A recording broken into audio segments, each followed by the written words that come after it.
നമസ്കാരം, welcome to my channel.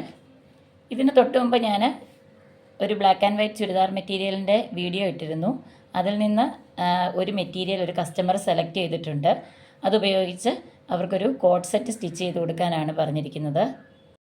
അപ്പോൾ ആ വീഡിയോയിൽ ഞാൻ ഇതേ മെറ്റീരിയൽ ഉപയോഗിച്ച് കോട്ട് സെറ്റ് സ്റ്റിച്ച് ചെയ്യാമെന്ന് പറഞ്ഞിരുന്നു. അപ്പോൾ ഈ മെറ്റീരിയൽ യൂസ് ചെയ്ത് ഞാൻ എങ്ങനെയാണ് കോട്ട് സെറ്റ് സ്റ്റിച്ച് ചെയ്തതെന്നാണ് പറയുന്നത്. അവരെനിക്കൊരു റെഫറൻസ് പിക്ചർ അയച്ചു തന്നിരുന്നു. അത് ഞാൻ ഇവിടെ കാണിക്കാം.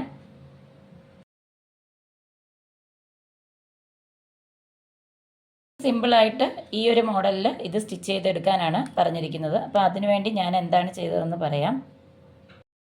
ഇതാണ് അതിൻ്റെ ബോട്ടം പീസ്. അപ്പോൾ ഈ ഒരു മെറ്റീരിയൽ യൂസ് ചെയ്ത് ഒരു സ്ട്രെയിറ്റ് പലാസോ ആണ് സ്റ്റിച്ച് ചെയ്തിരിക്കുന്നത്. അതേപോലെ ടോപ്പിൻ്റെ പീസിൽ ഫ്രണ്ടിൽ ഇതേപോലെ ഒരു പാച്ച് വർക്ക് ഉണ്ടായിരുന്നു. അത് നമുക്ക് റിമൂവ് ചെയ്തെടുക്കാവുന്നതാണ്. ആദ്യമേ ഞാനിത് റിമൂവ് ചെയ്തെടുക്കുകയാണ്. ഇവിടെ ഞാൻ സ്റ്റിച്ചിങ് ഒന്നും കാണിക്കുന്നില്ല. സ്റ്റിച്ച് ചെയ്തതിന് ശേഷം ഇതെങ്ങനെയാണ് വരുന്നതെന്ന് നമുക്ക് കാണാം.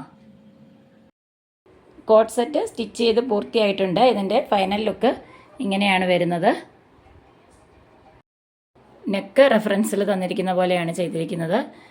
സ്ലീവിൽ ചെറിയൊരു ഡിഫറൻസ് വന്നിട്ടുണ്ട്. ഇവിടെ എൽബോ സ്ലീവാണ് കസ്റ്റമർ ആവശ്യപ്പെട്ടത്. അതനുസരിച്ച് സ്ലീവ് എൽബോ സ്ലീവ് വെച്ച് ഇതേപോലെ ഒരു ഫ്ലാപ്പ് കൂടെ വെച്ചിട്ടുണ്ട്. ഇതിൽ പാൻറ്റ് ആങ്കിൾ ലെങ്ത് വരുന്ന ഒരു സ്ട്രെയിറ്റ് പാൻറ്റാണ് ചെയ്തിരിക്കുന്നത് വിത്ത് പോക്കറ്റ്.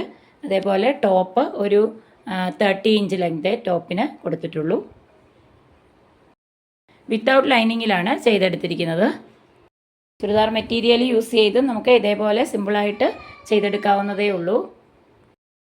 അപ്പോൾ ഈ വീഡിയോ എല്ലാവർക്കും ഇഷ്ടപ്പെട്ടെന്ന് കരുതുന്നു. ഇഷ്ടപ്പെട്ടാൽ ഒന്ന് ലൈക്ക് ചെയ്യുക, അതുപോലെ ഒന്ന് ഷെയർ ചെയ്യുക, ചാനലൊന്ന് സബ്സ്ക്രൈബ് ചെയ്യുക. അടുത്ത ഒരു വീഡിയോയിൽ കാണുന്നവരേക്കും എല്ലാവർക്കും ബൈ.